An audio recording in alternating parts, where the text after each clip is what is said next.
Bismillahirrahmanirrahim. Wassalatu wassalam ala rasulillah amma ba'd. Assalamu alaikum wa rahmatullahi wa barakatuh. Ikhwa, akhawat, hayakumullah. Le rôle et la place de la femme musulmane. Certes, la femme musulmane, elle a une place. Elle a une place, la femme musulmane, et elle a un rôle. Et ceci est bien défini. Malheureusement, ça fait déjà un moment, mais surtout à notre époque, tout part en vrille, totalement. C'est-à-dire que aussi bien les parents, que les femmes elles-mêmes, que les hommes, plus personne ne sait plus, ou ne fait plus ce qu'il faut. Hein? Personne ne sait plus ce qu'il en est, personne ne fait plus ce qu'il faut faire. Et le résultat est désastreux, je dis. Ouais. La femme musulmane, normalement on devrait dire la femme généralement, mais ici on va parler à nos sœurs, la femme musulmane, la femme en islam, elle a un rôle, elle a une place. Or, plus personne ne sait réellement quel est le rôle de la femme et quelle est la place de la femme. Ou alors les gens ils savent, mais ils se laissent aller à leur passion, donc ils ne font plus ce qu'il faut faire. Wallah al-Musta'an. Cheikh Salih Al-Fawzan, il a dit, la place d'une femme, c'est dans son foyer. Et son rôle, c'est de s'occuper de sa famille, son mari et ses enfants. La femme a été créée même, il va plus loin. La femme a été créée pour rester à la maison et s'occuper de son mari et de ses enfants. Fin de citation. Ça, c'est ce que dit Cheikh Fawzan. On voit quoi aujourd'hui? Des femmes qui font tout un tas de choses, mais pas ça. Elles ne s'occupent pas du mari et des enfants. Elles ne sont même pas préparées à la base, parce qu'avant d'être mariées, il y a une formation, il y a une préparation. Ça s'invente pas, cette chose-là. On va y venir, concernant le noble poste d'une femme au foyer. C'est un grand métier. Être femme au foyer, maman au foyer. Un grand métier. C'est pas rien faire. Ça s'apprend, ces choses-là. Donc aujourd'hui, la femme, elle est préparée pour tout, sauf pour ça. Elle ne sait pas s'occuper d'un foyer, ni des enfants, ni d'un mari. Et elle ne sait même pas rester dans son foyer, wallah al-musta'an. Revenir notamment à l'audio que j'avais fait. La femme qui voit son foyer comme une prison. Je m'étais basé sur le kalam de Cheikh Uthaymin, rahmatullah alayhi, pour parler de cela. Les choses sont complètement inversées. En vérité, les femmes, poussées par leurs parents de base, puis par leurs nefs, on va y venir, copient sur la société occidentale, le modèle occidental, par rapport à ce que doit être une femme, Zerma. Et elles copient en vérité sur les femmes mécréantes. Wallah musta'an. La femme, elle n'a pas été créée pour travailler de base. Elle n'a pas été créée pour faire des études. Et qu'est-ce qu'on voit? Qu'est-ce qu'on voit aujourd'hui? La plupart de nos sœurs qui s'engouffrent dans le circuit des études. Haram, bien évidemment. Et même, les ulama, ils ont dit, la base de la femme, c'est de rester à la maison. Elle a été créée pour rester à la maison, s'occuper de son foyer, de sa famille. C'est la base. Même l'étude halal ne lui est même pas demandée. Elle peut faire cela si cela n'est pas en péril son apprentissage religieux, la gestion de son foyer, de son mari et de ses enfants. Il y a des conditions pour ça. Même les études halal, même le travail halal. Que dire maintenant des études dans le haram et du travail dans le haram? Que dire? La femme n'a pas été créée pour faire ça. Elle n'a pas été créée pour désobéir à Allah Azza wa Jal. Elle n'a pas été créée pour imiter les mécréantes. Ouais. Je répète le kalam de Cheikh Fawzan parce qu'il est vraiment puissant. La femme a été créée pour rester à la maison, au foyer, s'occuper de son époux et de ses enfants. C'est sa base. C'est sa place, le foyer. Son rôle, c'est maîtresse de maison. Ouais. La femme, c'est au foyer, pas ailleurs. Même, regardez aujourd'hui les koufars, les parts d'émancipation de la femme, de liberté de la femme. Mais regardez vos grands-mères. Ouais. Même pour les gens convertis, je parle ici. Les grands-mères, les mères. Comprenez ce que je veux dire? Il y a encore des années, dans cette société de koufr, ces femmes-là étaient à la maison. Ma grand-mère était à la maison, ma mère était à la maison. C'est ces valeurs-là qui étaient inculquées même dans cette société de koufr. C'est la base. Donc la femme doit être au foyer et pas ailleurs. D'accord? Pour notamment acquérir de la science. Même si elle ne fait pas des hautes études islamiques, mais au moins prendre le minimum lui permettant d'adorer son Seigneur, tabaraka wa ta'ala. Donc, pour étudier, pour pratiquer son dîn, en toute quiétude et en toute sécurité. Alhamdulillah, elle n'a pas besoin d'aller ici à gauche ou à droite. De nos jours, en plus, alhamdoulilah, avec Internet, il suffit que le mari, ici, il mette à disposition de sa famille une connexion Internet. La femme peut suivre des cours d'arabe, peut suivre des cours de tajwid, peut suivre des cours de Coran, peut suivre des durous de sciences. Alhamdulillah, il y a les koutoub, elle a tout. Elle a sa mektaba à la maison, elle a les professeurs à distance qui lui donnent les cours. Walhamdulillah, elle est préservée, cette femme musulmane. Qu'est-ce que tu vas faire dehors à te souiller, à te mettre en danger, ma sœur? Wallah, mettre en danger ta foi, mettre en péril ta foi, ton honneur, ton sexe, subhanallah, et même ton corps. Parce qu'on voit que maintenant, il y a des femmes qui se font agresser. Pourquoi? Pour imiter qui? Pose-toi la vraie question. Pour suivre les pas de qui? D'Iblis? Ou les ordres du messager d'Allah sallallahu alayhi wa sallam. Il faut se poser de vraies questions. Akhawat fillah, posez-vous de vraies questions. Cet audio, il est bienveillant. Il est bienveillant. Si je prends le temps de parler du rôle et de la place de la femme musulmane, c'est que je vous donne de la considération. Sinon, j'en parlerai pas. Mais il faut en parler. Il faut en parler par Allah. D'accord?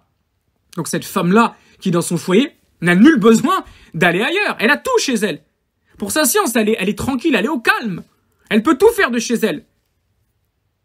Et ensuite, elle a bien sûr ses tâches ménagères. Et l'époux peut y participer, peut aider. C'est une sunna, bien évidemment. Mais elle a ses tâches ménagères. Et c'est beaucoup de choses à faire. Puis elle doit s'occuper de sa famille, l'éducation des enfants.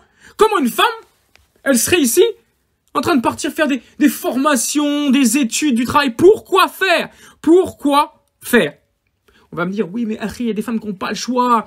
Et les parents, ils poussent. On va y venir, ça, les parents, ils poussent. Il n'y a pas de mari qui assume, ou elle n'est pas mariée, etc. Tout ça, on va y venir. Ça trouve sa source dans quelque chose. Ça vient pas sans raison. Moi, je parle de la base. La base, c'est que la femme doit être soit chez ses parents, encadrée, prise en charge, protégée. Et elle peut ici s'épanouir de la sorte, ou alors prise en charge par un mari par la suite. Et de la même manière, je parle de la base. Elle n'a rien à faire dans des histoires de travail pour s'exposer, comme je dis, à tous les maux possibles. Je répète, pour sa foi, pour son sexe, pour son mental, pour son honneur, pour sa sécurité physique. Un certain nombre de choses. Il n'y a pas déjà assez à faire dans un foyer pour une femme. Donc ça, on voit des femmes aujourd'hui qui sont dans le délire des mécréantes, working girl, les enfants à la crèche ou bien gardés en babysitting, d'accord? Le mari délaissé, d'accord? La maison, c'est un carnage, il y a de la vaisselle en retard. C'est pas misogyne, attention, attention. Juste l'état d'un foyer, la vaisselle en retard, le linge en retard, le sol, il est sale. Wallahi.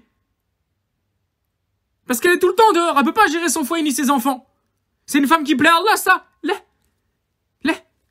Ça, c'est pas le rôle d'une femme. Elle-même, elle est meurtrie, elle est pas bien dans sa peau. La femme, elle est pas faite pour travailler du matin au soir, faire des heures supplémentaires, récupérer les enfants à la garderie ou je ne sais où, ou chez une babysitter. C'est une autre femme qui élève ses enfants, en vérité. Imaginez. Délaisser son mari le soir parce qu'elle est trop fatiguée pour lui donner de l'affection ou quoi. C'est quoi ça? C'est quoi ça? C'est ça le modèle de la femme. Ebeden. Une femme, elle se lève le matin, alhamdoulilah, elle a son programme, et de science, et pour les enfants, et pour le mari, et elle aime sa cuisine, elle aime toutes ces choses-là. Elle est dans son royaume, wallahi, c'est sa citadelle. Elle gère, c'est la chef. Wallahi, c'est elle qui gère. D'ailleurs, les hommes, ils le savent. Les hommes qui ont une femme ici qui reste à la maison, ils le savent. Wallahi, il faut pas trop badiner avec elle. Faut pas trop commencer à discuter sur certaines choses. C'est leur domaine. C'est leur domaine. Que ce soit pour la cuisine, les choses. Si on rentre avec les chaussures comme ça, on met des traces, on a mal rangé les vêtements. Les hommes, ils le savent. On va se faire taper sur les doigts. Et c'est de bonne guerre, c'est normal. Parce que c'est elle qui gère ici toutes ces tâches domestiques. Donc faut respecter. Après, parfois on fait des erreurs. Qu'Allah nous pardonne, mais chers frères, voilà. Parfois, on voit pas assez le grand travail que fait la femme dans la maison. Elle gère tout, subhanallah. C'est une reine dans son foyer. Elle fait tout ça. Alors, on n'a pas trop à discuter avec elle sur ce qu'elle fait. Elle s'organise, c'est son domaine, c'est son truc, comme on dit. Et alhamdulillah. En vérité, la femme, elle n'est pas rabaissée dans cela. Elle est honorée. Parce qu'elle est dans sa position de création. Elle a été créée pour ça. Pour adorer Allah, bien sûr. Mais elle est dans sa position. Son rôle et sa place sont bien définis. Walhamdulillahi rabbil alamin. Elle est bien. Et là-dedans, elle est préservée. On est différents. Nous nous exposons au tumulte du dehors. Au fitaine, etc. On ramène la subsistance et tout. Chacun son rôle. L'homme fait son rôle. Et quand je dis homme, ça peut être un grand frère à la base ou un père, oui. Les hommes, avant qu'elles soient mariées, les vrais hommes doivent faire leur boulot afin de préserver la maman et les sœurs, les filles, etc. Puis après, quand la femme elle est mariée, bien évidemment, c'est à l'homme de prendre le relais. Ben ouais. Si la femme ensuite elle épouse un homme, elle mérite un bon mariage parce qu'elle s'est préservée, parce qu'elle a été éduquée correctement. Ensuite, dans la toute logique des choses, ben ça continue en vérité. Elle ne perd jamais le fil, la femme. Jamais elle est exposée, jamais elle est seule, jamais elle est en galère, jamais elle est en hesse. Normalement. Et l'homme, il fait sa part du travail. Il gère, je dis toutes les choses de dehors, les papiers, etc., les factures, les frais. Il gère, il porte d'une certaine manière le foyer. Mais de l'autre côté, la femme porte aussi le foyer. Parce qu'elle fait ce que l'homme ne fait pas. Et l'homme fait des choses que la femme ne peut faire aussi. C'est un travail d'équipe, wallahi alim. Et à la base, c'est au père de gérer cette chose-là. Mais il y a beaucoup de pères défaillants. Et on va y venir, on va expliquer, il y a beaucoup de pères défaillants. Ce qui crée donc ensuite, quoi? Bah, des femmes, des filles, des sœurs défaillantes, donc des épouses défaillantes. Ça part vraiment, je vous dis, dans tous les sens et en vrille. Le père doit être à la hauteur pour que le mari puisse prendre le relais. Si à la base, la femme, déjà, elle a connu un père défaillant, elle est tordue, comment voulez-vous après qu'elle s'adapte avec un bon mari, un homme bon, un homme bien? Ils vont pas se comprendre. Pour ça, je dis encore une fois, mes frères, wallahi, je vous le dis, je l'avais dit dans la vidéo, les conseils pour choisir correctement une personne pour Zawaj. Observez comment la femme, elle a été éduquée. Si son père, il était valable, si son père lui a donné une bonne éducation, si les parents, père et mère, lui ont donné une bonne éducation, l'ont bien encadré, si c'est une épouse qui va pas vous faire de problème par la suite, c'est-à-dire qu'elle s'est adaptée au modèle islamique de ce que peut être une femme, ou si c'est, je vous dis, une délurée, une arrogante, une indépendante, une féministe, une working girl qui va vous en faire voir, wallahi, de toutes les couleurs. En un mot, une shaitana en vérité. Parce que ces femmes-là, y a pas autre chose à dire.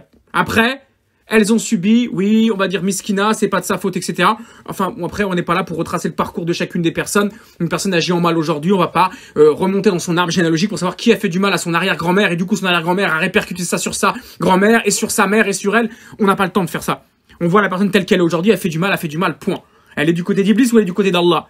Il y a beaucoup de femmes, elles sont du côté d'Iblis, elles s'en rendent même pas compte. Dans la mentalité, elles sont forgées dans le coufre, en fait, dans la mentalité de coufre totalement, en fait. Elles détestent en vérité ce rôle de femme au foyer. C'est pas elles, en fait. Alors certes, elles n'ont pas été éduquées là-dessus, mais j'ai pas été éduqué sur le théoride et pourtant je vous prêche le théoride aujourd'hui. Donc, il faut arrêter avec les excuses. Moi, j'ai été éduqué dans le coufre total. J'ai jamais vu un musulman de ma jeunesse. Jamais, jamais. Je crois que la première fois que j'ai entendu parler d'islam, c'était le 11 septembre 2001, autant vous dire. Je rentre de l'école, il y a la télé chez moi, je vois un avion dans une tour. Je dis, qu'est-ce pas ça? Je me rappellerai toujours, ma grande sœur me dit, c'est la guerre. Je me rappellerai toujours de sa phrase. 11 septembre 2001, on est en 2020 bientôt. Enfin non, on vient de passer le septembre 2019. Allez, on va rester juste. Ça fait donc 2001, 19, 18 ans. Ça fait 18 ans, je me rappelle comme si c'était hier. Presque 20 piges. Elle me regarde, elle me dit c'est la guerre. C'est la première fois que moi j'entends parler d'islam. Hein. J'avais 13 ans. J'avais 13 ans en 2001. C'est la première fois que j'entends parler d'islam. Et encore, c'était pas l'islam, c'était le terrorisme. Et pourtant, à peu près 10 ans plus tard, 13 ans, je me suis converti à 25 ans, 12 ans plus tard, je me convertis, et quelques années plus tard encore, je vous prêche le théoride. Donc les excuses de j'ai pas grandi dedans, arrêtez avec ça. Arrêtez. La femme qui embrasse la sunna, peut-être qu'elle n'a pas été éduquée sur le kitabi ou la sunna, et qu'elle a eu des parents défaillants, mais à un moment donné, si elle aime vraiment cette voie, elle va se réformer. Faut arrêter avec ça. Ouais, mais moi, tu sais, j'ai pas grandi comme ça. Eh ben, réforme-toi. Ce qu'on appelle le processus de réforme. Moi aussi, j'ai grandi dans le coufre. J'ai grandi dans le coufre. J'ai grandi même dans l'alcool, moi. Mes vies, c'était l'alcool. Et la rue, et ceci, et cada. Et alors quoi? Je reste dans tout ça? Non, c'est pas comme ça, il y a la réforme. On a grandi, bien sûr, dans un certain nombre de passions, d'égarements, de mots. MAUX. D'accord. Mais quand on rentre dans le din, et qu'on est sincère, on fait la liste de ce qui va pas, chez nous. Et dans notre éducation, en disant, ça faut que j'enlève, ça faut que je vire. Et on a toujours de la réforme à faire. Et qu'Allah nous améliore. Qu'Allah m'améliore et vous améliore. On a encore à corriger. Dans plein de choses, dans l'adab, dans les pensées, dans les croyances, dans les comportements, dans les actions, dans les paroles. Plein de choses à corriger, bien sûr. Mais ça, c'est le processus de réforme. Se réfugier derrière, j'ai pas été éduqué comme ça ne marche pas, ça ne prend pas. Tu veux pas faire d'efforts, en fait. Tu voudras jamais être une femme musulmane à la hauteur, tout sous prétexte que tes parents t'ont toujours poussé au kufr, au haram. Ou ne se sont pas occupés de toi. Ma sœur, tu es mukallaf, responsable. Tu porteras seul le poids de tes fautes. D'accord?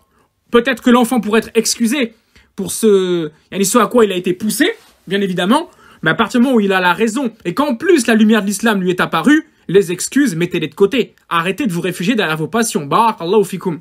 Ok? Donc, tout ça pour dire, voilà, de base, quel est le rôle de la femme et quelle est la place de la femme, tout simplement. Hein? Elle a été créée pour ces choses-là, elle a sa place, alhamdulillah, l'homme il a sa place, alhamdulillah. Mais ça se passe pas toujours comme ça. Malheureusement, beaucoup de femmes sont mal éduquées à la base. sont très mal éduquées. C'est pour ça, après, je vous dis, elles sont dans des délires, elles ressemblent plus, elles peuvent mettre un djellab, hein, même, hein, mais elles ressemblent plus pour certaines à des femmes mécréantes qu'à des femmes musulmanes. Wallah al-anim. Dans la mentalité, je veux dire. Dans la mentalité. Ça, c'est l'éducation. C'est ce qu'elles ont reçu comme éducation, et c'est ce qu'elles ont vécu ensuite comme épreuve. T'as des femmes, elles ont été poussées, on va y venir en détail, hein, poussées à la mixité, au haram, au koufr, et aux études, etc., très tôt. Voilà. Et on lui a jamais transmis une éducation islamique. Puis à la suite de cela, elle s'est mariée avec un homme, voilà. Mais pareil, il n'y avait pas de din, il n'y avait pas de din. Donc après les études, bah ça a été le travail. Et puis elle a toujours connu ça. Comment voulez-vous que cette femme-là, à un moment donné, à 20, 25, 30 ans, elle se met sur la sunna, d'un coup en claquant des doigts, elle comprend tout comme ça? Non. Elle n'y arrive pas. Parce qu'elle n'a pas été programmée là-dessus. Elle n'a pas été éduquée sur ça. Donc, elle raisonne comme une mécréante, elle parle comme une mécréante, elle agit comme une mécréante en vérité. Voilà. Elle va dire non, moi je travaille, ou moi j'étudie, moi je fais ça, ou moi je bouge toute seule. Elle n'a pas les règles en fait. Elle voit pas son rôle. En fait, elle s'humilie toute seule parce qu'elle ne fait pas l'effort de réforme à un moment donné aussi, parce que si elle prétend aimer la sunna, elle devrait faire l'effort, comme je viens de le dire. En fait, elle ignore son rôle, cette femme-là, et elle ignore sa place. Si elle connaissait, wallahi, elle aurait jamais délaissé cet honneur pour être dans cette puanteur-là, dans tout ça. C'est de la puanteur. Wallahi, c'est de la perte, que de la perte. La femme ne fait que de s'avilir et de s'abaisser, de se souiller en agissant comme ça. C'est pas possible autrement. Et qu'Allah, mes frères, qu'Allah vous préserve d'épouser une telle femme. C'est pas simple, c'est pas compliqué, c'est très compliqué à gérer plutôt. Très très compliqué à gérer. Tu lui dis A, elle te dit B. Wallahi, tu vas à gauche, elle va à droite. Il y a rien à faire. Ça, c'est le casse-tête. Le casse-tête. Vraiment. Et résoudre, hein, vous savez, les Rubik's Cubes, c'est comme ça que ça s'appelle? Les cubes de couleur. C'est plus facile que d'essayer de redresser une femme comme ça. Il y a rien à faire. Prenez une femme réformée pour Zawaj, qui aura des petits manquements, bien sûr, mais une femme qui aime réellement la sunna, qui est prête à prendre sa place et son rôle. Sinon, c'est pas la peine. Wallahi, c'est pas la peine. Le célibat est préférable. Voilà, ben. Donc, je disais, la femme, elle est au foyer, pas ailleurs. Pour la science, pour ses tâches ménagères, pour sa famille. Malheureusement, bah, il y a bon nombre de nos sœurs qui ne sont pas comme ça et qui ne pensent pas comme ça aujourd'hui. Voilà.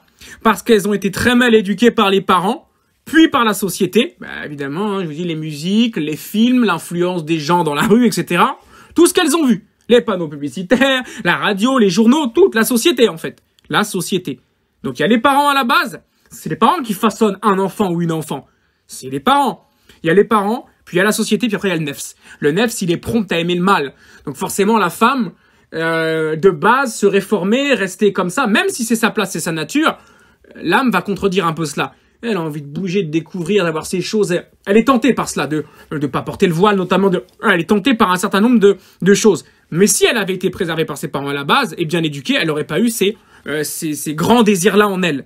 Donc là, mal éduquée par les parents, mal éduquée par la société, poussée par son nefs, et bah quoi? Elle veut manger la dunya. Et ça donne des dégâts totaux.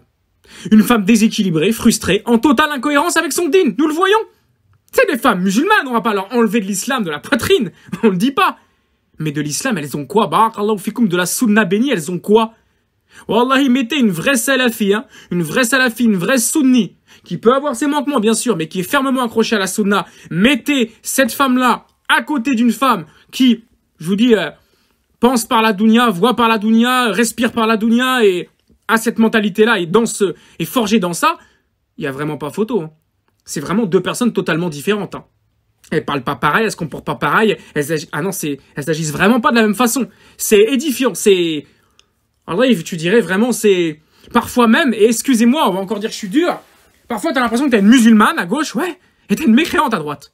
Même si les deux, elles disent Allah ceci, le messager d'Allah cela, le Eid, le Ramadan, les deux, hein, elles parlent pareil. Mais quand tu regardes vraiment la mentalité et les actions, tu dis il y a une musulmane, il y a une mécréante, c'est pas possible. C'est la mécréance qui a complètement déteint sur cette femme musulmane. Elle est déséquilibrée, elle est frustrée, elle est même, au-delà de l'incohérence, elle est dans une schizophrénie par rapport à son din. Ouais. Dans une schizophrénie par rapport à son din. C'est pour ça que j'employais cette expression mi-din, mi-dunya. Ça passe pas, ça marche pas en fait. Tu vois? Une musulmane, tu dis, elle peut pas parler comme ça, elle peut pas agir comme ça. Elle peut pas avoir ces aspirations-là, tu vois. En vérité, elle est bousillée, en fait. Elle est déséquilibrée. Elle est dans un... Wallahi, dans un... Comment on appelle ça? Un complexe, ouais, d'identité. Elle sait pas qui elle est. Wallahi, miskina, celle-là, elle sait pas qui elle est. Elle se tâte, elle se cherche entre son identité islamique, ouais, parce qu'elle veut être une musulmane, elle veut gagner le paradis, ouais, Mais, tout ce sur quoi Yarni, elle s'est forgée. Imaginez le carnage à l'intérieur d'un esprit pareil. Tu sais pas qui tu es, en fait. Tu sais pas. Tu sais pas. Dans la même journée, tu fais des choses complètement contraires. Une incohérence totale. Une incohérence sur pattes. Vraiment. Tout est son contraire. Tout est mélangé. En vrai, tout est mélangé. Et même des femmes, quand elles disent, mais j'ai l'impression d'être hypocrite. C'est pas qu'une impression dans certains cas. Tout est mélangé. C'est pas comme ça. C'est malheureux. Wallah, ça fait mal de voir ça. Et les parents sont les premiers responsables de cela. Oui, ces parents qui ont poussé leur fille à la zina. Bah oui, ils ont poussé leur fille à enlever le voile, à aller faire des études, à aller ci, à aller ça. D'accord? Ils ont poussé leur fille à la zina. Après, ils s'étonnent. Ils s'étonnent. Ah, ma fille, elle a mal tourné, elle a dévié. Tu t'attendais à quoi? Wallah, tu dis à ces parents-là, mais Messakin, vous attendiez à quoi? Ta fille, tu devais la préserver. C'est une perle. Il l'a poussée dans la mixité très jeune. Pas de voile, Wellou. Ramène-moi les diplômes, hein. Sous couvert de quoi? De je veux qu'elle fasse des études. Je veux qu'elle fasse des études, c'est plaire à Allah, ça? Non. Ils ont poussé cette pauvre enfant de base dans la jungle de la mixité haram. Et après, ils s'étonnent qu'elle arrive avec un gosse hors mariage. Ou qu'elle fume, ou qu'elle parle mal, ou que kada. Ah, t'es pas encore marié? Ben non. Ta fille, elle se tape des mecs. Désolé, faut parler comme ça aux parents. Ta fille, elle se tape des mecs. Parce qu'elle a grandi dans cette société, tu l'as poussée à ça. Tu lui as transmis aucune valeur islamique. Tu lui as pas enseigné le voile et rester à la maison, devenir une maîtresse de foyer, apprendre le Coran, etc. Tu lui as pas transmis ça. Tu l'as poussé dans la jungle du haram avec les koufars, les pervers, et tu t'étonnes qu'elle sorte avec eux maintenant, et qu'elle parle comme eux. T'as des pères, ils sont là. Wallah, c'est eux les plus grands miskins. Wallah, les messakines, c'est eux. Ah, ma fille, elle va à boîte de nuit. Ah, si elle y va, ça va mal aller. Mais arrête un peu. T'es hypocrite, c'est toi qui l'as poussé là-bas. Je vais dire, non, moi, je lui ai dit d'aller à l'école seulement. À l'école, ouais, et après l'école, on va prendre un café, et après ci, et après ça, et kada, et kada, et kada. En fait, t'as poussé ta fille sur un toboggan et tu t'étonnes qu'elle a dévalé le toboggan. Toi, tu l'as posé, hein, prenez bien l'image, t'as posé ta fille sur un grand toboggan, mais vraiment très, très ardu comme ça, et tu l'as laissé comme ça au bas, après tu l'as un peu poussé. Et tu lui as dit, non, mais j'espère qu'elle va rester en haut. Mais non, évidemment qu'elle dévale le toboggan, elle finit en bas et elle s'éclate en bas. Rien pour la rattraper. Y a pas de filet d'atterrissage, y a rien. Il n'y a pas de coussin, il n'y a rien. C'est le bitume. Et il s'étonne. Oh, ma fille, elle est esquintée. Ta fille, elle est esquintée, mais c'est de ta faute. Voilà, il y a des parents, c'est des criminels, en fait. Fiddin, c'est des criminels. Je me demande vraiment comment ils ont pu faire ça. Ils sont responsables. Après, la femme, bien sûr, elle a son libre arbitre de ce qu'elle a fait. Je lui dis, si elle a bu, elle a fumé, elle a couché, elle a fait ci, elle a fait ça, elle n'a pas prié, elle est responsable. Bien sûr. Mais les parents sont aussi de grands responsables de base et rendront de sérieux comptes par rapport à cette MNA qui était leur fille. Pourquoi vous avez poussé votre enfant dans cela? Il faudrait qu'Allah nous préserve, mes frères et sœurs, si on a une fille, d'agir comme ça avec elle. Et donc quoi? Ensuite, il y a des catastrophes. Je dis, il y a des femmes musulmanes, c'est des prototypes. Voilà, c'est des prototypes. Midin, Midounia. Tu sais pas qui elle est. Le soir, c'est une musulmane, le matin, c'est une mécréante, l'après-midi, elle se tâte un peu entre les deux. Tu sais pas trop qui elle est. C'est de la schizophrénie, hein. Vraiment, c'est de la schizophrénie. Ça fait mal au cœur parfois de voir certaines choses. Vraiment. Ça fait tellement mal. Tu sais pas réellement qui est cette femme-là. Elle-même non plus, elle sait pas qui elle est. Ah, c'est vraiment une quête d'identité, quoi. Mais c'est quoi ces parents? C'est quoi ces parents? Ah là, oui, je parle des parents. Qu'est-ce que sont ces parents qui poussent au haram, ne veulent pas prendre en charge ensuite la amana confiée par Allah? Oui. Parce qu'ils disent, il est hors de question que ma fille, passé un certain âge, elle reste à la maison à rien faire, pas d'études, pas de travail. Mais tu t'entends parler? Ces gens-là, faut leur dire, mais craignez Allah. Wallahi, pauvre de vous, messakin que vous êtes. Cette fille-là, c'est pas un poids, c'est pas une charge. C'est une amana. Elle est confiée par Allah Azza wa Jal. C'est une obligation, j'ai bien dit une obligation, de subvenir à ses besoins et de la préserver à l'intérieur du foyer, de l'éduquer jusqu'à ce qu'elle rejoigne le foyer d'un homme qui va devenir quoi? Son mari. Eh oui. Et il y en a, ils fuient cette amana, cette responsabilité-là. Elle arrive à 16, 17, 18 ans. Bon, il faut qu'elle travaille un peu, il faut qu'elle fasse des études, qu'elle travaille, elle va pas rester comme ça à rien faire. Elle fait pas rien. Elle apprend son deal, elle se préserve. Elle apprend Yanni la couture, la cuisine avec sa mère, le noble comportement avec sa mère, comment se comporter avec un époux. Tout ça, c'est fini, il n'y a plus ça. Maintenant, c'est va à la faculté, ramène-moi un diplôme. Licence, master, bac plus je sais pas combien. Après, ma fille, elle couche à l'hôtel avec des hommes. Bah ouais.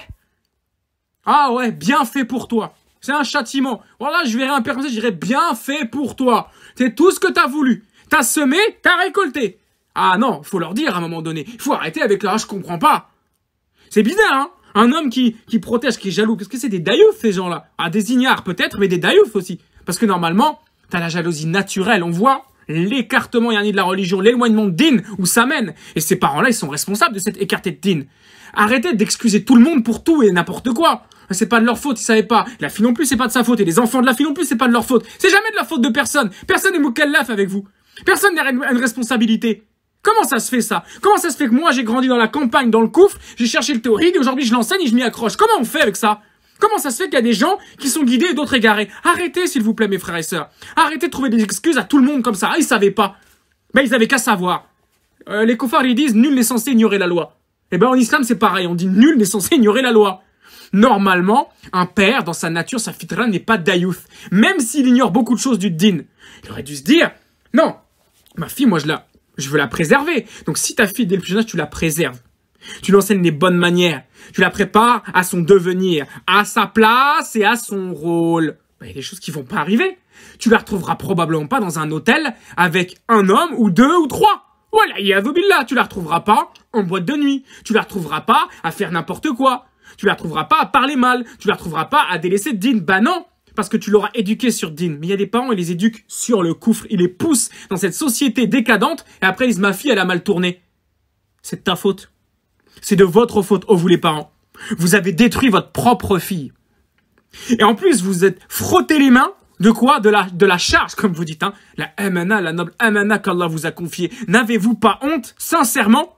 Allah, il vous confie une princesse, une perle. D'accord? Et après, vous dites quoi? C'est une charge. Il faut qu'elle ramène de l'argent. Elle va pas rester là à rien faire. Elle reste pas là à rien faire. Elle se prépare pour son devenir. Elle est pas là à rien faire. Et arrête d'être radin et avare.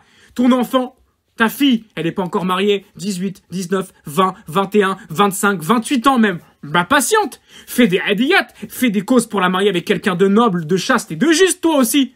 Mais paye pour elle en attendant. Bien sûr, tu payes ses vêtements. Bien sûr, tu payes ses livres. Bien sûr, tu payes sa nourriture. Bien sûr, tu payes l'eau, l'électricité pour elle. Mais tu te crois où, mon frère? Même si tu es mon grand frère. Ya Abi, tu te crois où? C'est quoi? On se décharge. Non, ça y est, les gosses, c'est fini. C'est une mentalité de koufar, ça. C'est une mentalité de koufar. Une mentale de mécréant. Entre 16 et 18 ans, allez, khlas. Homme comme femme. Si tu ramènes rien à la maison, tu dégages. C'est pas ça en islam. Wallahi, wallahi, thumma wallahi. Ça, c'est une mentalité occidentale. Chez les Yéménites, chez les Arabes, ça marche pas, ça. La femme, elle est préservée, encadrée jusqu'à ce qu'elle se marie. Eh, mes sœurs, arrêtez de culpabiliser de rester à la maison, hein. À un moment donné, les parents, qaddarallah bien sûr, mais ils ont voulu vous avoir. Ça me fait rire, ça. Même pour un fils, d'ailleurs. Même si l'homme, il doit un peu plus se débrouiller, sortir, c'est vrai. D'accord, ici, on parle de la femme, on va rester sur le thème de la femme. Mais ils vous ont voulu, mes sœurs. Ah, quand il s'agit de c'est la petite princesse, elle a 3 mois, elle est magnifique, elle s'appelle Zainab, elle s'appelle Hafsa, elle s'appelle ceci, cela, elle est magnifique, elle a 3 ans. Oh, je lui fais des petites bouclettes. Ça y est, elle a 10 ans. Déjà, elle est en ligne de mire. Elle va mal tourner, celle-là. Et elle sait pas encore. Elle a 12 ans, elle commence à être pubère. 13 ans, elle sait pas encore, elle va mal tourner. C'est qui ses ennemis? C'est ses parents. Ouais, c'est ses parents, ses pires ennemis. Ils l'ont déjà en ligne de mire. Ils attendent ses 15-16 ans pour la foutre dehors. Voilà la vérité. Elle est dure, elle est difficile encore, mais c'est la stricte vérité. Ils attendent ses 15, 16, 18 ans pour la foutre dehors. Va nous chercher de l'argent. En fait, en gros, va te prostituer. Vas-y, perds ton din, perds tes valeurs, éclate-toi. Vraiment, détruis-toi. Sois déséquilibré, mais ramène-nous un diplôme, ramène-nous de l'argent. Voilà, ça c'est des parents, ça. Et au moment de ça va être un jour terrible. Je vous dis, ça va être terrible. Qui pensent pas qu'ils pourront fuir leurs responsabilités ce jour-là. C'est pas possible. Ça, c'est une mentalité de koufr. C'est aussi, bah voilà, ici le châtiment pour avoir émigré dans un pays de koufr. Ils étaient algériens, ils auraient dû rester en Algérie. Ils étaient marocains, ils auraient dû rester au Maroc. Il y en a, ils sont pas partis. Eux, ils ont fait le choix d'aller vivre l'Eldorado, soi-disant. On va partir en France. Bah voilà. Vous avez tout perdu en venant ici. Voilà, je parle parfois avec des anciens qui ont... Parce que les anciens, ils ont beaucoup de kibr et d'orgueil. C'est dur de leur faire entendre un discours comme ça. Si vous arrivez à faire entendre cet audio aux parents, ça va grincer des dents. Parce que c'est le kibr. Ils sont très orgueilleux. Comment il ose me parler comme ça? Comment j'ose te dire la vérité? Parce que personne ne te l'a dit aussi.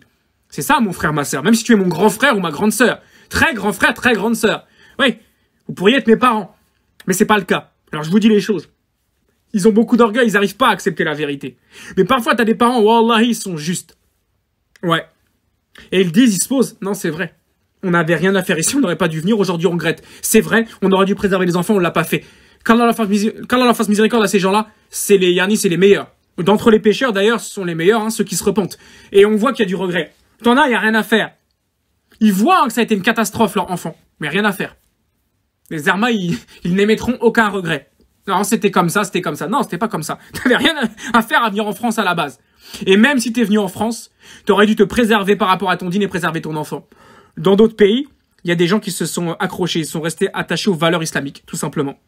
Voilà. La femme n'est pas une charge. On la met pas dehors à 18 ans, on l'envoie pas ici étudier, la mélanger avec des garçons. Mais jamais on voit ça. Au Yémen, au Koweït, en Arabie, jamais tu vois des choses comme ça, même encore dans certaines familles, même si aujourd'hui, voilà, ça part aussi en vrille. Au Maroc, en Algérie, pour ceux qui sont restés attachés au din, tu vois pas des choses comme ça. On est fiers de garder notre petite princesse, notre petite perle. Puis après, bah, forcément, à un moment donné, on souhaite qu'elle se marie. Mais c'est déjà pour son bien, c'est pas pour se débarrasser d'elle. Elle commence à avoir 25, 26, 27, 28 ans, bah peut-être falloir qu'elle se marie, quoi. Comme tout le monde, quoi. Elle fasse son foyer, elle aussi. Mais elle passe quoi? Elle n'est pas dépaysée, elle passe d'un foyer où elle était prise en charge. La femme, wallahi, elle paye jamais rien de sa vie. Si elle a de l'argent, c'est pour elle. Elle n'a pas à débourser 1 euro pour des frais. Quand elle est avec son père, c'est son père qui prend les choses en main pour elle, ou c'est son grand frère. À défaut, même si le père est décédé, c'est l'oncle, normalement. C'est les hommes de la famille qui font ça. Vous avez été éduqué où? Comment c'est un kafir de base qui a grandi dans la campagne profonde et qui ne connaissait rien du din qui vous enseigne vos propres valeurs? Parce que là, oui, je m'adresse clairement à des Noirs et des Maghrébins. Clairement, on va pas tourner autour du pot. Comme vous dites, un gouer ou un baptou. Un gouer ou un baptou qui vous enseigne le haqq. C'est ça qui vous débecte. Moi, j'ai pas été éduqué sur ça. J'ai appris ça dans le din. Il est où votre din, vous? Où est votre din? Where is? On sait pas. Normalement, en islam, la femme ne paye jamais rien de sa naissance jusqu'à son linceul. Elle est toujours prise en charge. Préservée, c'est une reine, c'est une princesse. Wallahi. Elle passe de princesse à reine, plutôt. Toujours. Si c'est le père, ou là le frère, ou là l'oncle, ou là le grand-père, il y a toujours quelqu'un. Walhamdulillah. Et après, c'est qui? C'est un tuteur, autre, c'est un mari. C'est un homme étranger de base qui devient son mari. Tout simplement. Donc, il faut revoir la définition de la femme dans l'esprit des parents. Qu'est-ce qu'elle doit être? C'est une charge ou c'est une MNA? Donc, des parents ont détruit leurs filles. Oui, je le dis, ils ont détruit leurs filles. Ils ont créé des monstres. Ah, ils ont façonné des monstres. Et ils sont responsables de leur état aujourd'hui. La femme est une petite perle. Et les petites perles, on les expose pas au dehors. Après, on s'étonne. Elle a 25, elle a 30 ans, ou 30 ans passés. Et on voit des femmes, elles sont fanées, elles sont seules, elles sont dans une mentalité de mécréante, elles sont indépendantes, haramia jusqu'au bout des ongles, alors qu'à la base, elles venaient d'une famille de musulmans. C'est des femmes qui aujourd'hui peinent à se ranger dans la religion musulmane, peinent à embrasser la sunna, parce qu'elles ont de lourds vonaux, elles ont un lourd passé, puis elles ont une mentalité fermement ancrée. En fait, elles ont ce principe d'indépendance, on leur a toujours crié ça, fais les études, gagne ton argent, ne reste pas au crochet d'un homme, elles ont que ça dans la tête. Alors tu lui dis la sunna reste à la maison, elle te dit quoi? Je me mets un peu à leur place. Qu'Allah leur facilite la réforme. Certes. Voilà. Mais la base des bases, c'est que c'est aux parents de prendre en charge cette femme-là jusqu'au mariage. Je me répète, Et la femme musulmane est toujours prise en charge. Elle n'est jamais seule. Une femme musulmane ne vit pas seule à la base. Elle vit pas seule. Après, il y a des sœurs qui ont fait des erreurs. Il y a des sœurs aussi qui étaient prises en charge dans une famille, dans un foyer musulman, et qui ont décidé de tout quitter. Oui, je vais partir faire mes études à l'autre bout du pays, ou dans un autre pays, ou je vais partir là-bas, ou Kada, ou... Comme elle a des parents laxistes qui ne l'ont pas forcément freinée, elle-même, elle s'est mise en danger toute seule. À la base, une femme, elle n'a pas à quitter comme ça, elle n'a pas à vivre seule, en fait. Parce que ça va l'exposer à un certain nombre de choses. Et ça va lui donner le goût de l'indépendance, en fait. Mais une indépendance qui est pas bonne. La femme, elle est dépendante. Ouais, elle est dépendante, oui, des hommes. Parce qu'après, elle regrettera. Quand elle sera à 30, 35, 40 ans dans l'indépendance qu'elle voulait, qu'elle clamait haut et fort du temps de sa jeunesse, son âge d'or, Zerma. Quand elle va avoir besoin d'un homme, il n'y a plus aucun homme qui voudra d'elle. Fané, souillé, usé, lourd passé, il n'y a plus rien. Et puis t'as tes péchés sur ton dos. Alors là, il n'y a pas de donner un homme qui va te prendre en charge comme ça. T'as toujours voulu le contraire, prêché le contraire, ma sœur. Voilà. Donc l'indépendance d'hier voulue ne sera plus voulue aujourd'hui. Et la dépendance rejetée La dépendance rejetée hier sera désirée aujourd'hui. Oh, je voudrais tant un homme qui me prenne en charge, qui me paye mon loyer, qui m'aide. C'est pas ce que tu disais hier et avant-hier, ma sœur. Remets-toi en question. Hier et avant-hier, c'était moi, je me débrouille toute seule. Puis après, bah, elle voit que c'est là. C'est dur, hein? Allez, Kofar, là, s'ils écoutent l'audio. Oh, quel discours misogyne, réducteur pour la femme. Comment ça, la femme est dépendante des hommes? Bien sûr qu'elle est dépendante d'un père, d'un frère, d'un oncle ou d'un mari, bien sûr. Bien sûr qu'elle est dépendante des hommes. Et elle a besoin des hommes pour la protéger, bien sûr, bien sûr. Ouais, pour qu'elle soit préservée, je dis, dans sa santé mentale, dans son honneur, dans son sexe, dans sa foi. Bien sûr, elle a besoin des hommes. Bien sûr. Mais vous pouvez rejeter ça jusqu'à fatiguer. Allez, rejetez ça, comme il faut. Jetez ça contre un mur. Qu'est-ce que ça va donner? Je dis des femmes complètement névrosées, déséquilibrées, qui n'arrivent plus à gérer, qui portent des foyers à bout de bras, qui sont malheureuses et qui aujourd'hui, wallah, elles donneraient tout ce qu'elles ont pour avoir un homme. Pour avoir un homme, un frère, un père, un mari, qui les aide, qui les prenne en charge. Ces femmes-là donneraient tout pour avoir des hommes autour d'elles, pour les mettre en sécurité et pour subvenir à leurs besoins, tout simplement. Sauf qu'on peut pas y faire pile ou face comme ça toujours. C'est pas comme ça la vie. C'est un cheminement. On peut pas prendre une route, l'image, prendre une route, cheminer, et à un moment donné se dire non, je me suis trompé de route. Je veux revenir au point de départ, mais en 3 secondes. Non. Quand on fait demi-tour, la réforme elle est longue. Regardez bien cette image-là. Vous prenez votre voiture, vous êtes de Paris. Vous cheminez, vous allez vers Marseille. Vous arrivez à Aix-en-Provence. Vous vous rendez compte que quoi? C'est la mauvaise route. C'est pas à Marseille qu'il fallait aller, c'est à Lille. En 3 secondes, vous pouvez pas être à Lille. Techniquement, c'est impossible. Il faut faire demi-tour depuis Aix, remonter vers Lyon, Auxerre, Paris, et Lille. Et l'autoroute du Nord pour aller à Lille. Oui ou non? Tout le monde comprend quand c'est un exemple de Dounia. C'est pareil. C'est pas cette femme-là, prototype Midine Midounia, elle est restée dans ça. Pas besoin des hommes là. L'indépendance. Et à un moment donné, elle se réveille un matin, elle se dit, il faut qu'un homme me prenne en charge. C'est pas comme ça.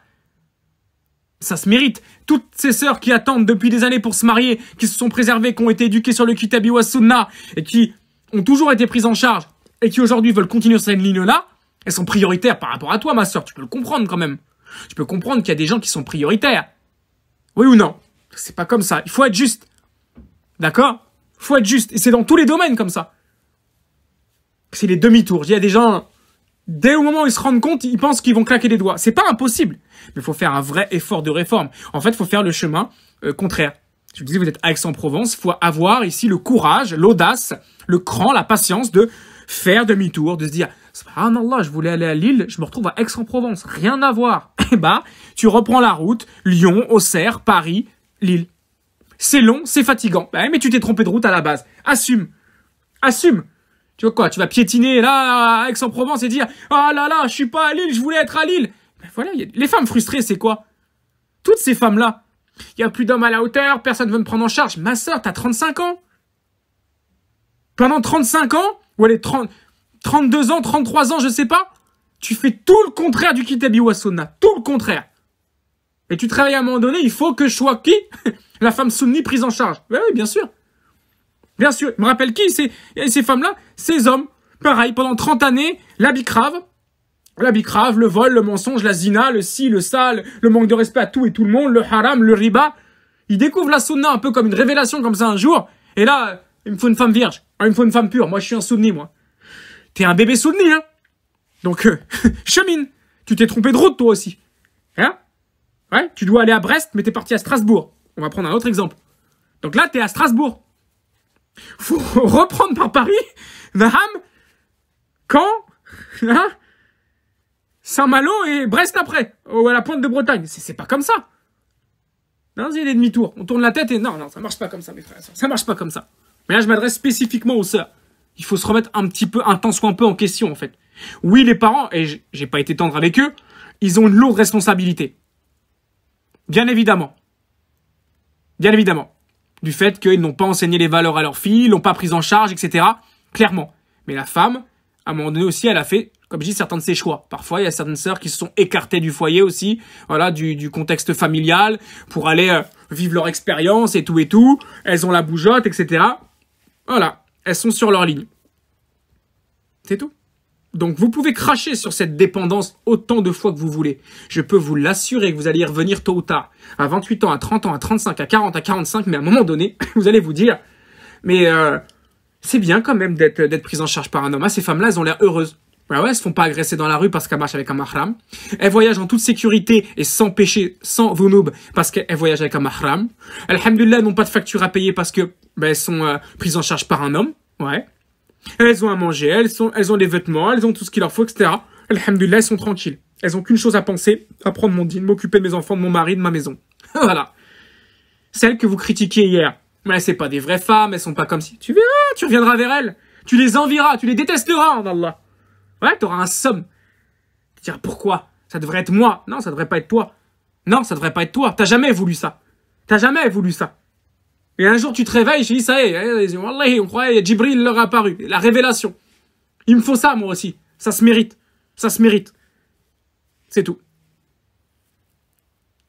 Il y aura toujours des regrets par rapport à ça. Émanant des parents, peut-être qu'à un moment donné, ils se rendront compte qu'ils ont pourri leur fille, et émanant de ces femmes-là aussi, qui en vérité ont pris le sens opposé du chemin les menant à leur véritable place et à leur véritable rôle. C'est pas la place de la femme, je dis, d'être kada dehors, ceci, cela, autre en bas. Non. Et c'est pas son rôle d'aller travailler, d'aller faire ci. Non. Non. Non, c'est clairement pas son rôle. Mais c'est difficile de s'en réveiller de ça à 30 ou 35 ans. Même avant. C'est dès la petite enfance, en fait, qu'on conditionne une femme et on la prépare, on la forme à devenir l'épouse de demain, la mère de demain, la maîtresse de maison de demain. Wallah, une petite fille de 8-10 ans, tu lui apprends déjà la pâtisserie, les choses comme ça. C'est ça que normalement une mère elle doit aimer transmettre à sa fille. Elle lui explique après qu'est-ce qu'il en est par rapport aux menstrues, etc. Elle lui explique les choses, et kada. Et même l'homme, hein, vis-à-vis de son fils, il lui explique comment gérer un foyer. C'est ça, être des parents responsables. C'est pas juste faire les enfants, pas les calculer, et à un moment donné, les jeter comme ça dans la nature.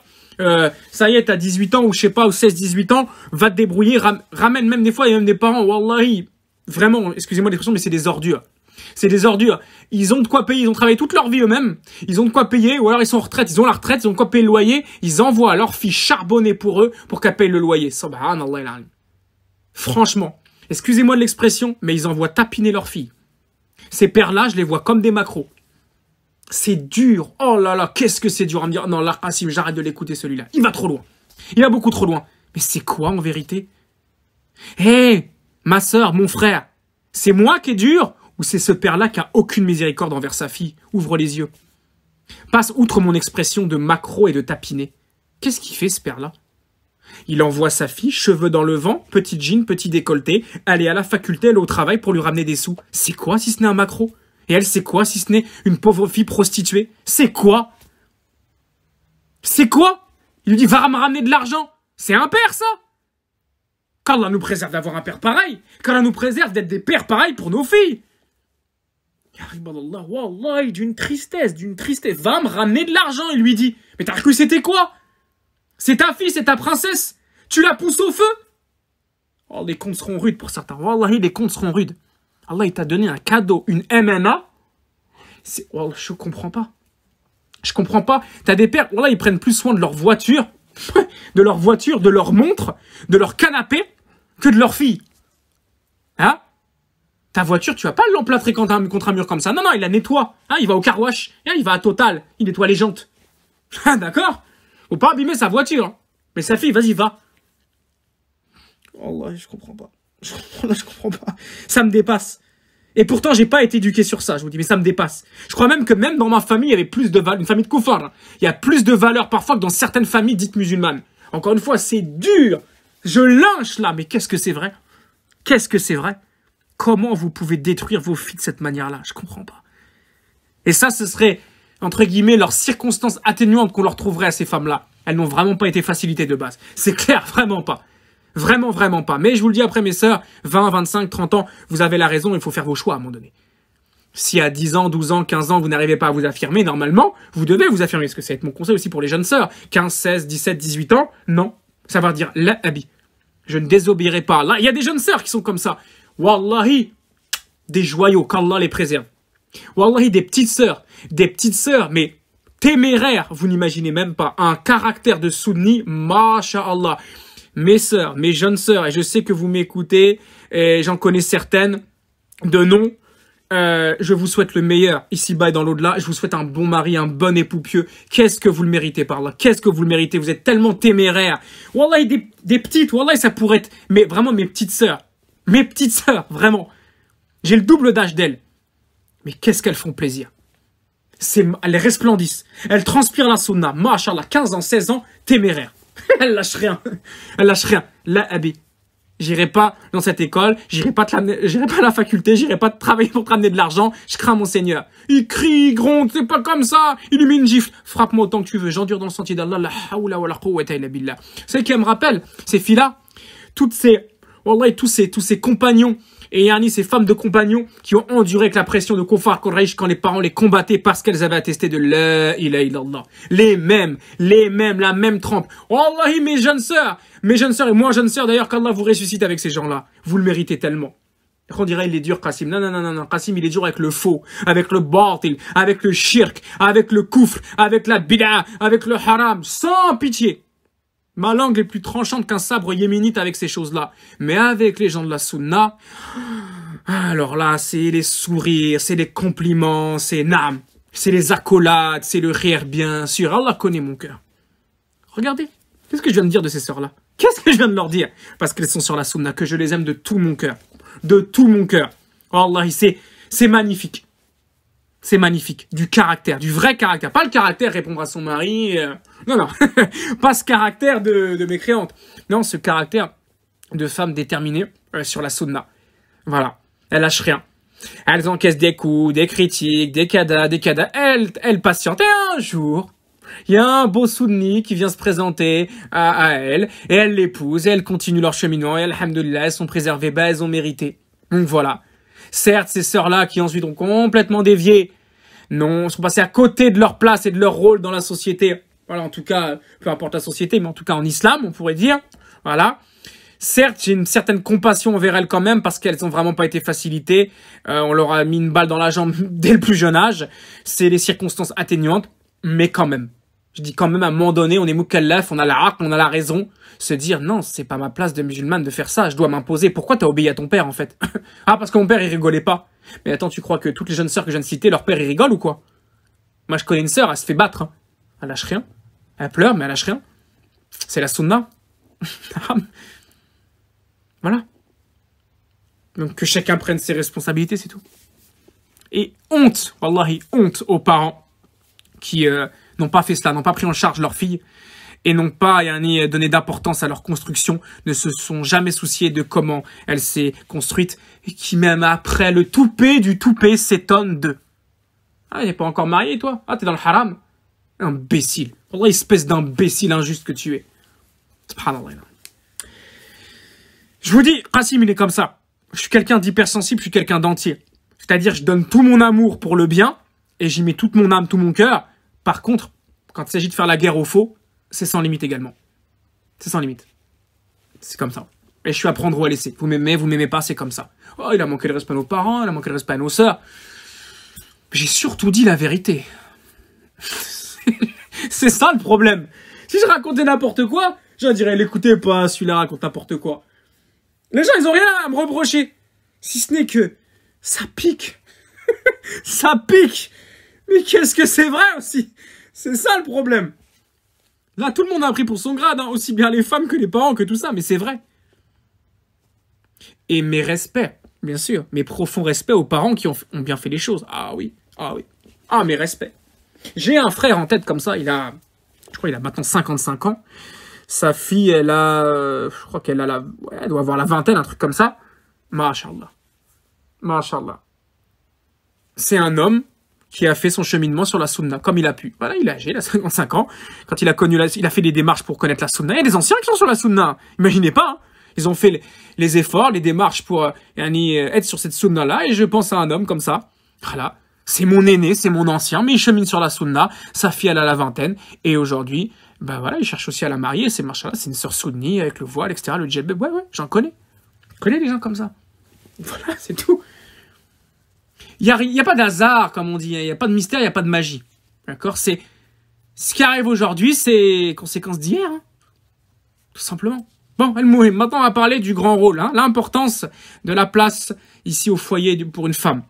Parce que c'est dénigré aussi, c'est rabaissé, bon bah à la base par la société bien évidemment, même parfois malheureusement par les parents eux-mêmes, et aussi par ces femmes-là qui finalement ont été conditionnées par ça. Il faut remettre les choses dans l'ordre, hein. C'est mashallah, c'est azim, c'est magnifique, c'est immense. Moi je le dis, moi Qassim, je ne serais pas capable seul de gérer un foyer. Wallahi c'est trop. Les femmes, ce que vous faites, et encore une fois, regardez la balance, comment elle s'inverse. Quand il y a du rire, regardez comment je parle. Là, je vais déverser des éloges sur les femmes. Ouais, il est dur avec les femmes, et ouais, c'est un frustré, ouais, c'est un misogyne, ouais, c'est un haineux, ouais, c'est un dur, ouais, c'est un méchant. Envers qui? Envers des chétanas? Envers des perverses? Envers des égarés? Envers des hypocrites? Ouais. Envers des femmes qui s'accrochent à la sunna, regardez ce que je viens de dire d'avant. Regardez ce que je viens de dire avant. Et ben là, la même chose. Je suis admiratif, très admiratif, vraiment. Et moi, je serais incapable de faire ce qu'elles font. Ça me dépasse. Immense respect, mais respect à toutes ces femmes au foyer. Wallah, elles gèrent la nourriture. Elles gèrent la nourriture, la propreté de l'intérieur. Le linge, wallah, à peine il est mis dans la banette de linge sale, il est déjà lavé, repassé, plié, parfumé, rangé. Incroyable. Wallah, ça me dépasse, ça. Et je dis ça d'expérience, j'ai vu ma grand-mère faire ça. J'ai vu ma mère faire ça, je vois ma femme faire ça. Alhamdulillah. J'ai toujours vu ça, moi. Si j'ai une fille, j'aimerais la voir faire ça. Et mon arrière-grand-mère, je l'ai pas connue. Mais de ce que me dit ma grand-mère, elle était comme ça aussi. C'est une lignée, c'est une dynastie, wallahi. C'est comme ça. Vous voyez ce que je veux dire? Ça s'invente pas, ces choses-là. Walhamdulillah, walhamdulillah, walhamdulillah. Moi, j'ai toujours vu ça. Je suis admiratif. L'organisation, je vous dis, des repas comme ça tourne juste. La maison toujours propre, wallahi. Moi, je serais incapable. Vous me laissez une maison, alhamdoulilah, je suis moins atroce que certains hommes. Mais le ménage, ça laisserait à désirer quand même. Le linge, à mon avis, moi, il y aurait du retard. Parce que j'ai autre chose à faire, faut que je parte. Je suis un homme, quoi. Mais quand une femme, elle se concentre sur son foyer et qu'elle y met du cœur, c'est incroyable. Moi, je suis vraiment ébahi. Mes immenses respects à toutes ces femmes-là qui gèrent d'une main de maître un foyer. Allez dire maintenant que je suis misogyne, que je suis méchant et que je dénigre les femmes. Non. Simplement, quand elles sont dans leur rôle et qu'elles font bien les choses, on les honore. Maintenant, quand elles se souillent elles-mêmes, elles sont là, le visage dans la boue, les 4 fers en l'air. Qu'est-ce que je vous dise, moi? J'ai quoi? Je vais faire. Je vais l'applaudir, je vais dire, Masha'Allah, Allah ibarak. Ben non. Et relève-toi, ma soeur, tu fais pitié, là, en fait. Arrête, qu'est-ce que tu fais, là? T'as des sœurs. Elles sentent le parfum. Chez elles, c'est sale. Dehors, elles sentent le parfum pour draguer les hommes. Son lit, il est même pas fait. Chez elle, c'est sale. Il n'y a pas comme un problème dans l'équation, là. Ton lit, il est pas fait. Chez toi, c'est crade, mais dehors, tu joues la belle. Il y a un problème quelque part. Wallahi, t'as inversé les choses. La gazinière, excusez-moi l'expression, elle est dégueulasse. La gazinière est dégueulasse. Voilà, la gazinière, elle est dégueulasse, faut le dire. Wallah, faut le dire, mon. Il y a de la graisse, de l'huile, d'âme. Mais tout le monde observe ses fesses rebondies dehors. Elle a des talons, et elle joue la princesse. Comment on fait avec ça? Comment? Excusez-moi, c'est sorti tout seul. Comment on fait avec ça? Comment ça se passe? D'où t'as appris ça? Je sais pas. Je sais pas. Le frigo, wallahi, je poserai pas une tartelette dedans ou un œuf, on sait jamais. Et un truc biochimique, radioactif, on sait pas. Le frigo, wallah, une catastrophe. La gazinière, une catastrophe. L'évier, une catastrophe. Il faut envoyer les deux, là. Comment elle s'appelle, Monique et Christine, ou je sais pas qui, là, c'est du propre, naam. Chez certaines femmes, faut y aller pour ça. C'est une catastrophe, wallah, mais vous allez rire quand vous allez écouter ce audio parce que vous savez de quoi je parle. Tout le monde a déjà vu ça quelque part. Dire, hey, Allah al-Mustan, c'est quoi ça, frère? Vous voyez ce que je veux dire? Mais attention. Comme on dit, elle est sur son 31. Naam, tirée à 4 épingles. Mashallah. Tu soupçonnes pas ça quand tu la vois. Tu dis, ah, ça, c'est une fille clean. Pas tant que ça. Mais où elle a appris ça, en fait? Où elle a appris à négliger son foyer? Dans tout ce qu'on a expliqué avant, c'est tout. C'est tout.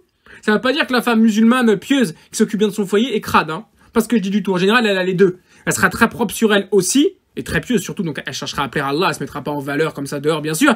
Mais c'est généralement des femmes qui savent aussi prendre soin d'elle, en général. Ça répercute, c'est les deux. Mais il y en a, wallahi, c'est quoi? C'est l'apparence.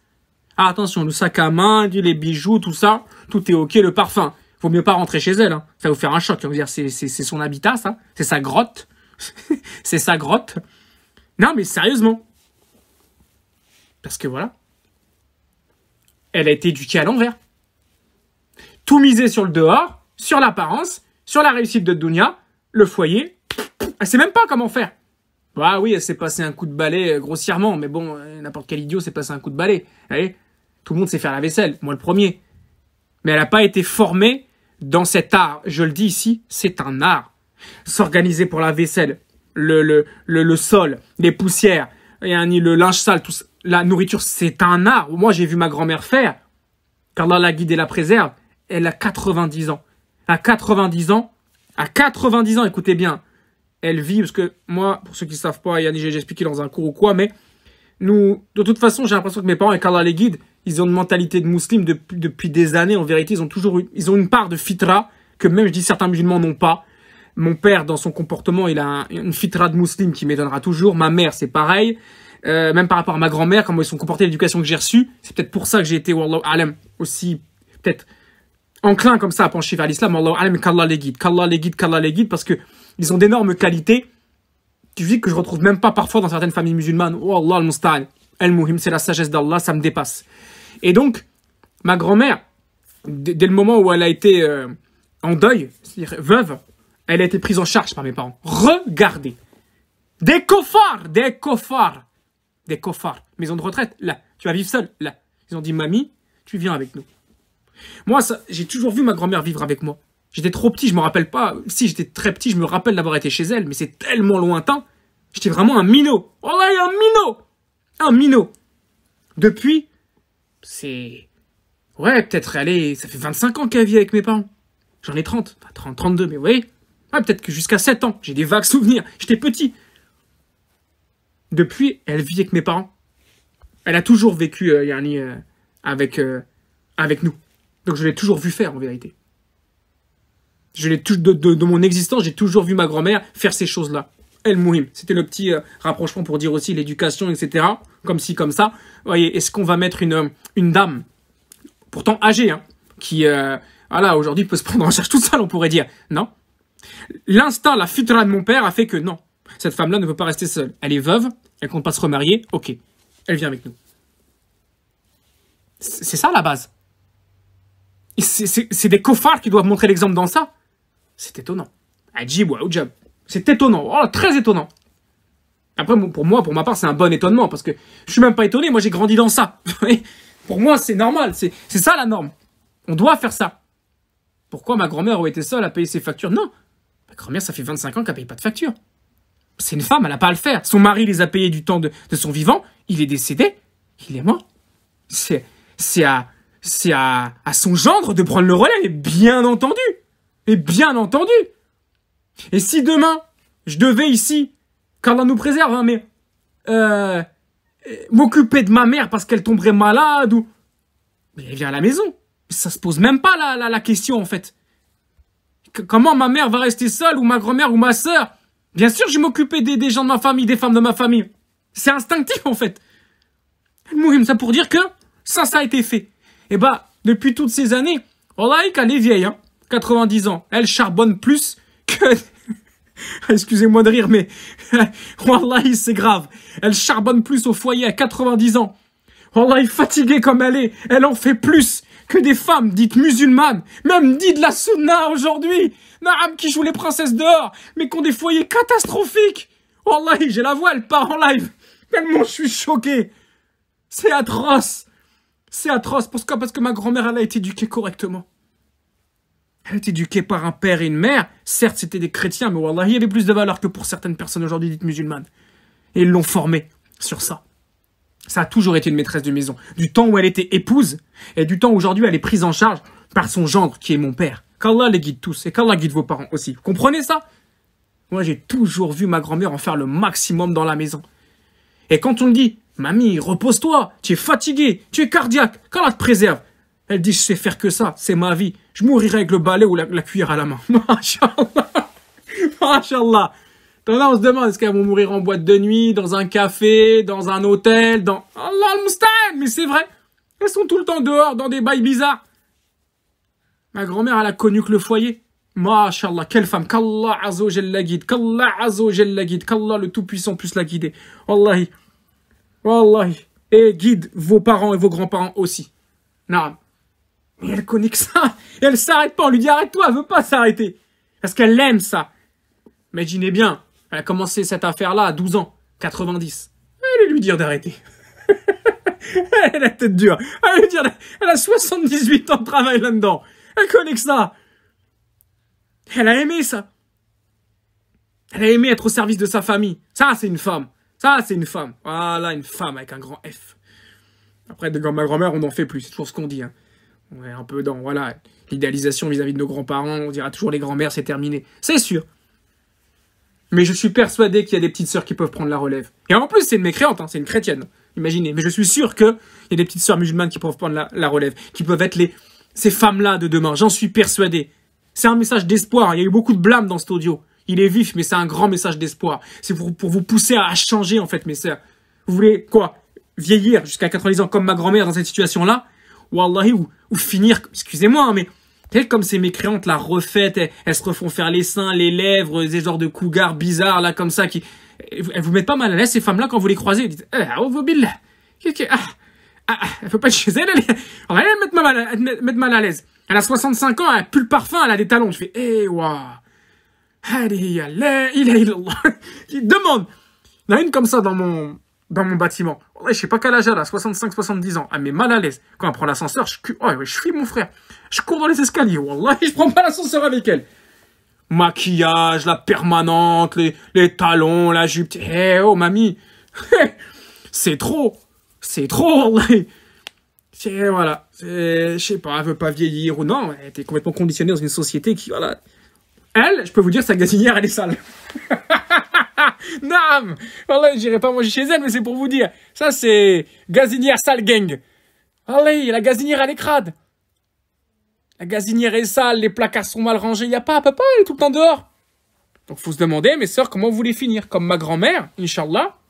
Avec l'islam en plus, bien évidemment, et qu'Allah la guide, je répète, comme des femmes comme ça qui ont peut-être, voilà, ouais, elles ont été juristes, elles ont été avocates, elles ont un bac plus 5, et alors, ça vous a rendu heureuse? Vous pensez vraiment qu'elles sont heureuses, ces femmes-là? Elles sont très malheureuses, parce qu'elles ont quitté leur place et leur rôle aussi simple que cela. Ça peut pas rendre heureuse une femme, tout ce système. C'est impossible. C'est juste impossible. Je vois pas comment. C'est se bercer d'illusions pendant tant d'années, et critiquer les femmes qui restaient à la maison pour au final, après, les regarder du coin de l'œil et dire « j'aurais voulu être comme ça. » Alors, certaines l'avouent, d'autres, non, le kibr. Elles vont dire « Non, ça m'intéresse pas. » Comment elles sont frustrées. Elles auraient tellement aimé être à cette place-là. Donc, voilà. Voilà tout.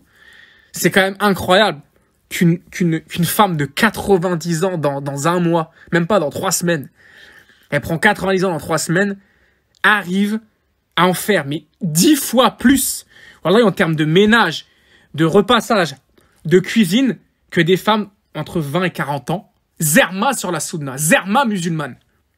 C'est incroyable. Incroyable. Voilà, je n'ai pas le souffle coupé. Voilà, Sokoma. Je ne comprends pas. Je ne sais pas, moi. C'est impossible. Elle a 3 fois ton âge, ma grand-mère. 60 ans de plus que toi. Elle sait gérer un foyer, pas toi. Tu vas apprendre quand, en fait? Tu m'expliques pas ça, tu vas apprendre quand? Comment c'est possible, ça? Comment c'est possible? Comment on peut être détraqué à ce point-là? Voilà. Quand on sort des rangs du din, quand les hommes prennent la place des femmes, les femmes prennent la place de l'homme, quand les parents ne font pas leur rôle, voilà où ça mène. Voilà où ça mène. C'est tout. C'est aussi simple que ça. Et ça va pas en s'arrangeant. Hein. Parce que je vous dis, du temps de ma grand-mère, de ma mère, la plupart des gens étaient comme eux.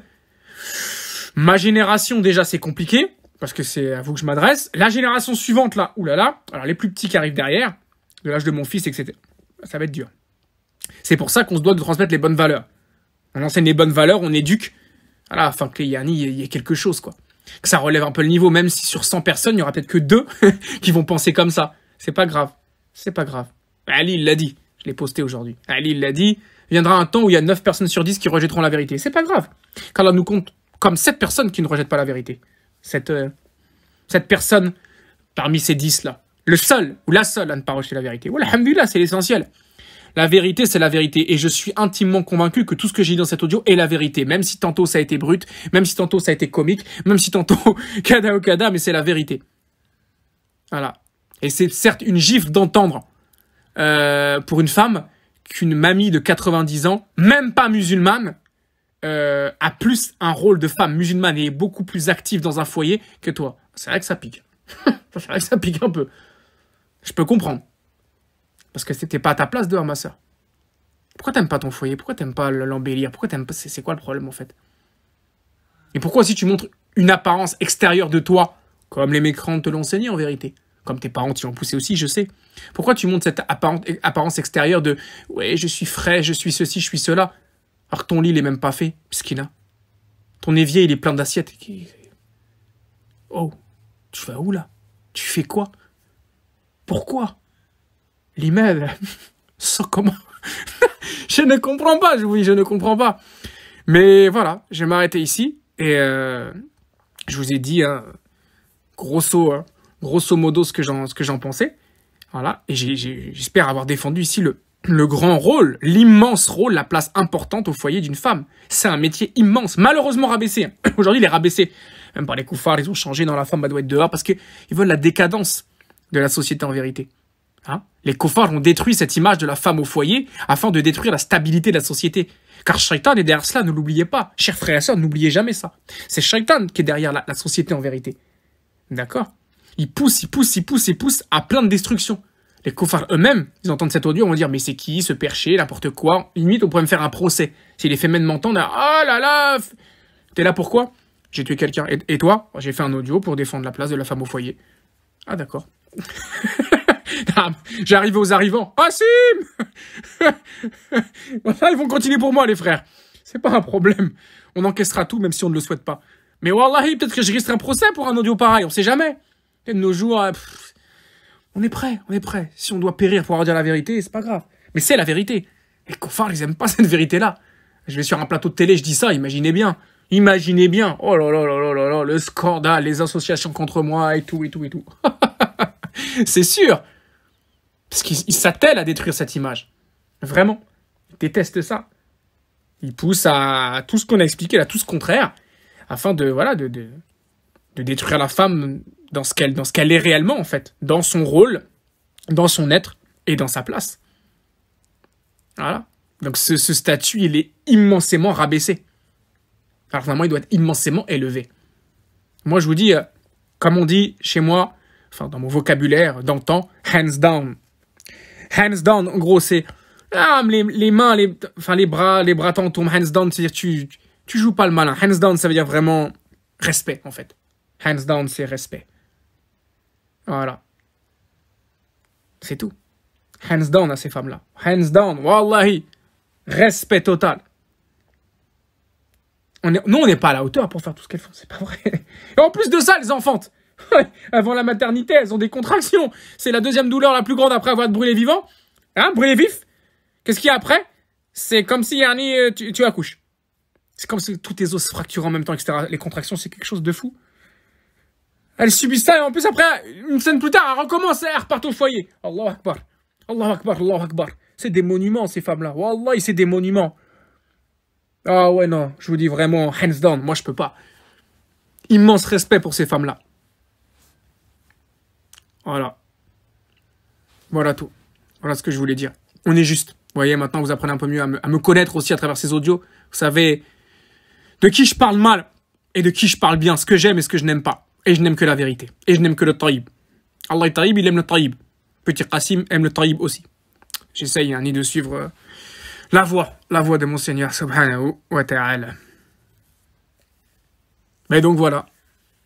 Il ne faudra pas ici pleurer de voir 1001 cas, parce que j'en entends tous les jours, 1001 cas de sœurs malheureusement qui sont à la school, à l'école, à la faculté, au travail, dans le haram, divorcées, seules, malheureuses. Je reçois des cas tous les jours.